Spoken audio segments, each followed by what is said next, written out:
اسلام پر ایمان لانے کی انہیں دعوت دی جا رہی ہے۔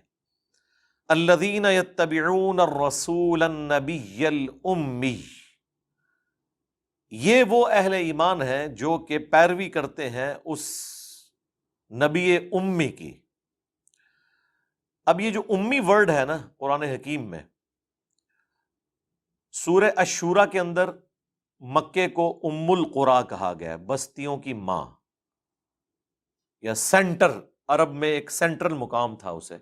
ویسے تو اب جو ورلڈ کا نقشہ ہے اس میں بھی آلموسٹ مکہ سینٹر میں آ رہا ہے،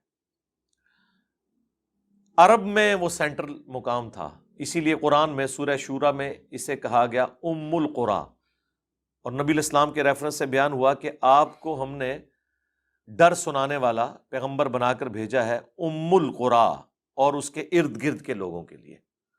اسپیسیفکلی تو ام القریٰ اور اس کے ارد گرد سے مراد اہل عرب ہیں، یہ آپ کی بعثت خاصہ تو ظاہر ہے عربیوں کے لیے، اسی لیے دھمکی بھی عربیوں کو تھی اس حوالے سے آلموسٹ 23 سال کے بعد کہ یا تو ایمان قبول کرو ادروائز جزیرہ نما عرب چھوڑ کے چلے جاؤ، ورنہ تم پر عذاب استیصال صحابہ کی تلواروں کی شکل میں نازل ہوگا۔ ام القریٰ میں نبی الاسلام کو اللہ تعالیٰ نے مبعوث کیا، بستیوں کی ماں مکہ، اس کی نسبت سے بھی آپ کو امی کہا جاتا ہے، اور امی اس حوالے سے بھی کہا جاتا ہے کہ امیین میں سے تھے آپ۔ قرآن حکیم میں اللہ تعالیٰ نے سورۃ البقرہ میں، سورۃ النساء میں یہودیوں کے ریفرنس سے، ظاہر ہے وہ امی کہتے تھے، ان لوگوں کو ان پڑھ کہتے تھے جو کسی آسمانی شریعت سے واقف نہ ہو اور اپنے آپ کو اہل علم سمجھتے تھے۔ تو اللہ تعالیٰ نے ان کا غرور توڑا، انہی امیین میں ایسا نبی مبعوث کیا کہ جس کی فصاحت اور بلاغت نے، جو اللہ تعالیٰ نے ان پر قرآن نازل کیا، اس کی برکت سے بڑے سے بڑے اہل علم ان کے زمانے کے ان کے سامنے بے بس نظر آتے تھے۔ یہ اللہ نے ان یہودیوں کا، علماء کا غرور توڑ دیا امیین کے ذریعے۔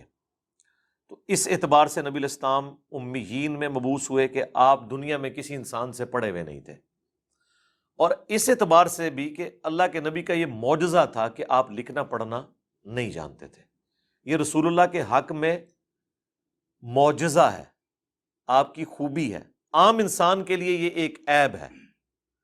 ڈاکٹر اقبال کا شاعر ہونا ان کی خوبی ہے، نبی کا شاعر ہونا ان کے حق میں عیب ہے۔ وما علمناہ الشعر وما ينبغی لہ، ہم نے اس پیغمبر کو شعر کہنا نہیں سکھایا، نہ یہ ان کی شان کے لائق ہے۔ ویسے تو ہم ڈاکٹر اقبال سے عقیدت رکھتے ہیں ان کی شاعری کی وجہ سے، اور اللہ تعالیٰ فرما رہا ہے اس نبی کو شعر کہنا نہیں سکھایا اور نہ یہ ان کے شان ہے۔ یعنی وہی خوبی جو دوسرے شخص کے حق میں بہت بڑی خوبی ہے، رسول اللہ کے حق میں وہ توہین ہے۔ اسی طریقے سے عام آدمی کا ان پڑھ ہونا اس حوالے سے کہ وہ لکھنا پڑھنا نہ جانتا ہو، یہ ایک عیب ہے، لیکن رسول اللہ کے حق میں یہ خوبی ہے۔ اور اس کا ذکر اللہ تعالیٰ نے سورۃ العنکبوت میں کیا، جہاں پہ اللہ تعالیٰ نے اسپیسیفکلی اللہ کے محبوب صلی اللہ علیہ وآلہ وسلم کا معجزہ ذکر کیا۔ یہ کرامت ہی ہے، ڈائریکٹ اسی صفحے پہ کھلا ہے یہ پیج، آیت نمبر 48 سورۃ العنکبوت، سورۃ نمبر 29 آنورڈ۔ وما كنت تتلو من قبلہ من کتاب، اور اس قرآن کے نزول سے پہلے آپ کتاب میں سے کچھ پڑھ نہیں سکتے تھے۔ ولا تخطہ بیمینک، اور نہ آپ اپنے دائیں ہاتھ سے کچھ لکھ سکتے تھے۔ اذا لارتاب المبطلون، اگر ایسا ہوتا تو یہ شک والوں کو بات شک میں ڈال دیتی۔ کیا شک میں ڈال دیتی؟ یہ کتاب آپ نے خود لکھ لی ہے۔ اب کوئی کہہ تو نہیں سکتا کہ جی نبی علیہ السلام تو فلاں فلاسفر کے شاگرد ہیں، فلاں شاعر کے شاگرد ہیں، اور اتنے سالوں سے فلاں غار میں ریاضت کر رہے تھے، تو کچھ نہ کچھ تو بنا کے نکال ہی لینا تھا۔ ایسا بھی نہیں ہوا، آپ تو چند دنوں کے لیے غار ہرا گئے جب آپ کی زندگی کا 40واں سال شروع ہوا، اور آپ کی دل میں دنیا سے ایک بے رغبتی بہت زیادہ پیدا ہو گئی، جو بخاری مسلم میں آتا ہے، پھر پہلی وہی آپ پہ نازل ہوئی۔ بل ہوا آیات بینات، بلکہ یہ تو روشن آیات ہیں، فی صدور الذین اوتوا العلم، ان لوگوں کے سینوں میں جنہیں علم دیا گیا۔ وما یجحد بآیاتنا الا الظالمون، اور ہماری آیات سے تو جھگڑا نہیں کرتے مگر جو ظالم لوگ ہیں۔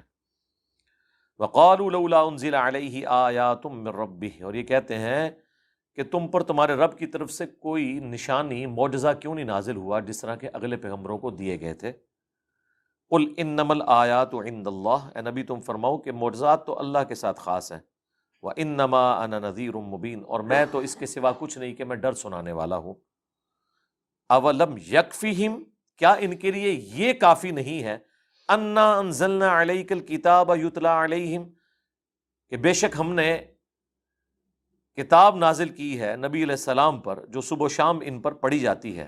ان فی ذلک لرحمۃ وذکری لقوم یؤمنون، بے شک اس کے اندر ہے رحمت اور نصیحت ان کے لیے جو بات ماننا چاہیں۔ یعنی قرآن معجزہ ہے حضور کا، جس طرح اگلے انبیاء کے معجزات، عیسیٰ علیہ السلام کا معجزہ مردوں کو زندہ کرنا،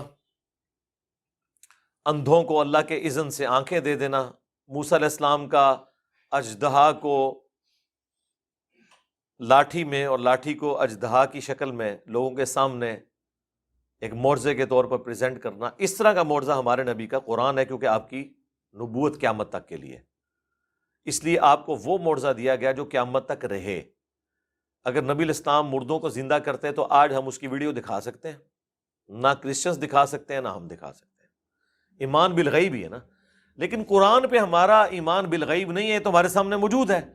اس زمانے میں شاعروں کو فیل کر دیا اس کتاب نے، فلاسفرز کو فیل کر دیا، اور آج جتنے لیٹسٹ سائنٹیفک فیکٹس اس کتاب کے اندر جو اسٹیبلش سائنس نے انڈورس کر دی ہیں، یہ اس بات کی دلیل ہے کہ یہ کتاب اس ہستی کی طرف سے ہے جو اس کائنات کا کریٹر ہے، یہ اس کا کلام ہے، اور یہ کائنات اس کا فعل ہے، اور کریٹر کے قول اور فعل میں تضاد نہیں ہے، یہ اس کا قول ہے، کائنات اس کا فعل ہے۔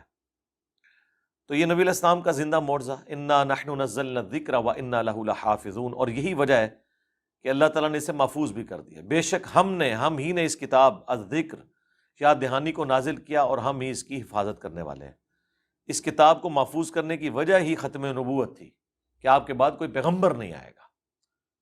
اگلے انبیاء کی تعلیمات جب بدل جاتی تھیں تو ایک پیغمبر آ جاتا تھا جو ان غلطیوں کی ریمیڈی کرتا تھا۔ ہمارے نبی کے کیس میں کوئی پیغمبر نہیں آنا تھا، اس لیے اللہ نے، یہ سمجھ لیں، پیغمبر کا خلیفہ ہے دنیا پہ، بلکہ اس سے بڑھ کر یہ اللہ کا خلیفہ ہے۔ یہ وہ جو مولا علی کا قول ہے کہ جب میری خواہش ہوتی ہے کہ اللہ مجھ سے باتیں کرے تو میں قرآن پڑھتا ہوں، اور لگتا ہے قرآن 1 to 1 ڈسکشن ہے، کیونکہ سرکمسٹانسز کے اوپر نازل ہوئی ہے، یہ سلیبس کی طرح نہیں ہے۔ لائیو کمنٹریز آئی ہیں نبی علیہ السلام کی مبارک زندگی میں حالات و واقعات کے اوپر۔ تو جب مجھے خواہش ہوتی ہے کہ میں اللہ مجھ سے باتیں کرے تو میں قرآن پڑھتا ہوں، جب میری خواہش ہوتی ہے کہ میں اللہ سے باتیں کروں تو میں نماز پڑھتا ہوں۔ یہ بڑی پرفیکٹ بات مولا علی علیہ السلام کی طرف منسوب ہے، یقیناً یہ کسی چھوٹے بندے کی بات نہیں ہے، یہ بڑے بندے کی بات ہے۔ تو یہ امی لفظ کے اعتبار سے میں نے ڈسکشن کی۔ میری ایک یوٹیوب پہ ویڈیو بھی ہے رسول اللہ کی ہینڈ رائٹنگ صلی اللہ علیہ وآلہ وسلم۔ بعض لوگ اس کو عیب کے طور پر پیش کرتے ہیں، خصوصاً اہل تشیع اور بریلوی حضرات کے، نبی علیہ السلام کا امی ہونا۔ آپ جو کہتے ہیں ان پڑھ جو کہہ رہا ہوتا ہے اس سے مراد جاہل نہیں کہہ رہا ہوتا، ان پڑھ سے مراد وہ یہ کہہ رہا ہوتا ہے کہ دنیا میں کسی سے نہیں پڑھے ہوئے، اور یہ ان کے لیے معجزہ ہے، نمبر 1۔ نمبر 2، نبی علیہ السلام کو اللہ نے پڑھایا ہے۔ الرحمن علم القرآن، خلق الانسان علمہ البیان۔ اس رحمان جس نے بولنے کی صفت دی ہے انسانوں کو، اسی نے قرآن کا علم بھی رسول اللہ کو دیا اور سکھایا۔ اس اعتبار سے امی اور ان پڑھ کہا جاتا ہے کہ دنیا میں کسی سے نہیں پڑھے ہوئے۔ دوسرا، ان پڑھ اس اعتبار سے کہا جاتا ہے کہ آپ کے حق میں اس طرح کا لکھنا پڑھنا توہین ہے۔ وہ میں نے قرآن کی آیات پیش کر دی سورۃ العنکبوت کی۔ اب بھی کسی کا وہم ہے تو وہ اپنے دماغ کا علاج کروائے اگر اسے توہین سمجھتا ہے۔ نبی علیہ السلام جو وحی کو انڈورس کرتے تھے، وہ لکھی ہوئی وحی پڑھ کے نہیں کرتے تھے، بلکہ آپ وحی لکھواتے تھے، اور آپ کے قابل اعتماد لوگ وہ وحی لکھتے تھے، پھر آپ کہتے تھے مجھے سناؤ۔ حضور کو تو کریم تھا قرآن۔ سورہ القیامہ میں آیا کہ اس قرآن کو یاد کروانا، آپ کے سینے میں جمع کرنا، اور اس کی تشریح بھی اس کا بیان بھی ہمارے ذمہ ہے۔ تو نبی